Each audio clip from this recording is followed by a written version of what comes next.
Hey everyone, Daniel Linder here, marriage family therapist, practicing in the San Francisco Bay Area for over 30 years.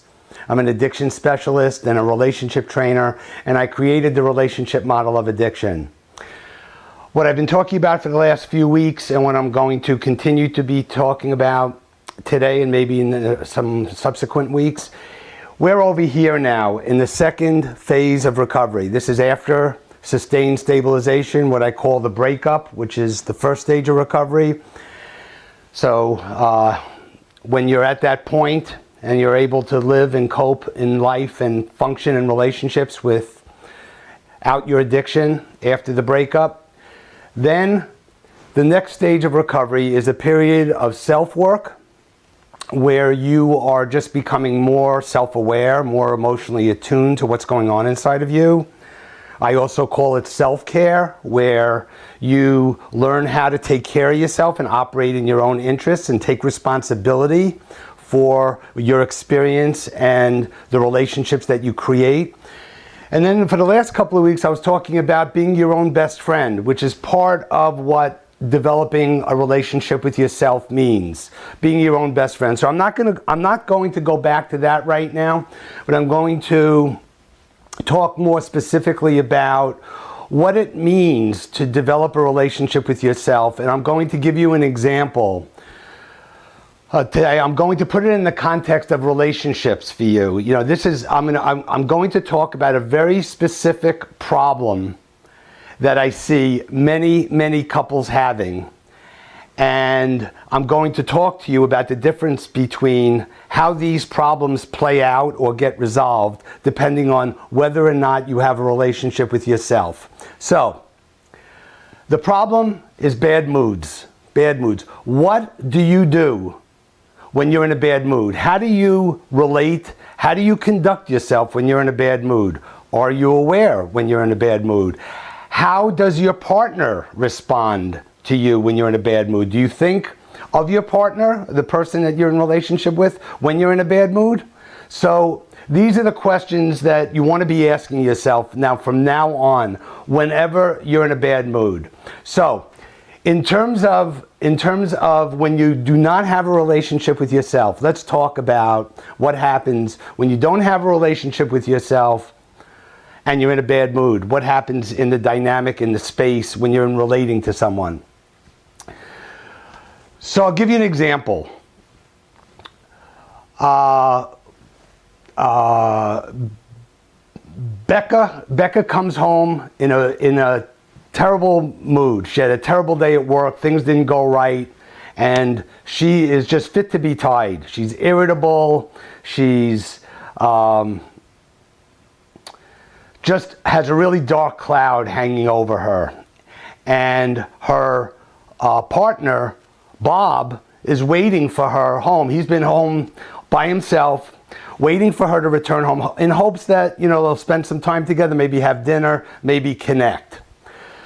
So what happens with Bob when Becca comes home and sees Becca in a bad mood? He could see that she's not herself. She's not in a place where it kind of makes him happy or excited that she's home and he can connect with her. So he sees the dark cloud around her. He sees that she is not in a good mood.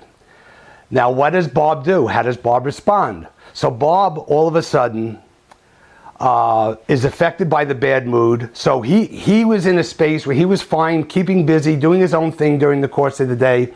And he was in a pretty good mood. He was in a pretty medium to good mood. And as soon as Becca walked in the door and was in a bad mood, his mood then began to change. His mood became Becca's mood. And not only that, he responded as if he was responsible for getting Becca to be in a better mood. It was his job to now, being a good boyfriend or a good partner, a good husband, what he would do is when he sees her in a bad mood, he jumps in to make her feel better. And so how does that affect him?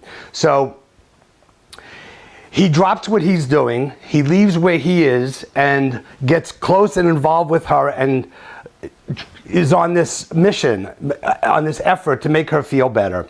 So there's immediately some resentment about that for Bob, because before he was fine, and now he's, working really hard trying to make her feel better, and he's working really hard. So there's resentment around that. Then, as this goes on, he realizes that he's getting more drawn into the bad mood. There's more negativity in the space. There's more darkness in the space.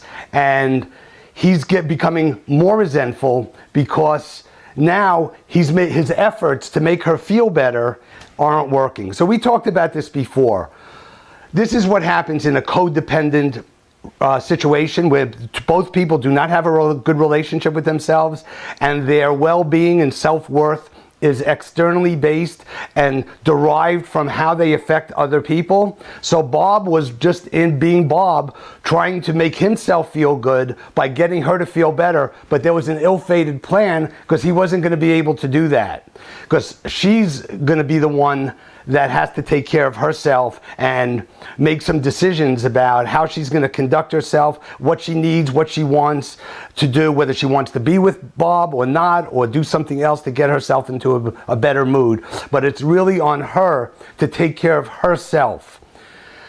So that's Bob. Now, going back to Becca, if Becca had more of a relationship with herself, or the fact that she doesn't, I should say, when she didn't have a relationship with herself, what was going on for Becca is that she could not pull herself out and separate herself from Bob, because in her family, in her relationship with her mother, was very merged and very enmeshed with both parents. And whenever she wanted to separate out, it posed threat to the relationship. Whenever she wanted to leave the relationship, be autonomous, be separate, take space for herself, it really was very stressful. It was very anxiety inducing for her, because the nature of the relationship was such that she could not exist in the relationship, or the relationship could not remain secure unless she was there giving up herself. She could not separate. So that's what happens when you don't have a relationship with yourself and there's a bad mood in the space of a relationship. It goes from bad to worse. Now, if you do have a relationship with yourself, then what Becca would do if she was more grounded and had a relationship with herself, she would be able to A, be aware and notice that she's in a bad mood. B, take responsibility for her bad mood by saying, I'm in a bad mood. Taking responsibility means expressing it, and also owning that you're in a bad mood, owning that this is the result of where you're at right now. This is what you're feeling right now as a result of the course of the day and what happened, and it's your responsibility to get out of it or to take care of yourself, not your partner's, not Bob's. So this is something to be said explicitly when you have a relationship with yourself. I had a terrible day, I'm in a bad mood, I don't know what I want to do right now, maybe I need some space. Just sit down and talk to me. Let's not talk about anything, or you talk to me. You don't have to do anything to fix me. You may not even want to be around me right now when I'm in this kind of mood. So what you're trying to establish is that your partner is not responsible to entertain you and make you feel better. His responsibility is to take care of himself and give him a heads up, or her. This works both ways. Give the other person a heads up you better take care of yourself right now. Watch out for me. So when both people have a relationship with themselves, they are not rocked. They don't bring the bad mood into the space, dump it on the other person, act it out in the relationship, dump it on the other person, and make the whole space of the relationship about the bad mood. Okay? So this is just an example. This plays out thousands of times. You have no idea how many times I've seen breakdowns because of bad moods and what happens when there's a bad mood. Either one or both people are in a bad mood, it gets twice as bad. Okay, so until then, hope this works. Remember this when you're in a bad mood. The quality of your relationships comes down to the quality of your relationship with yourself.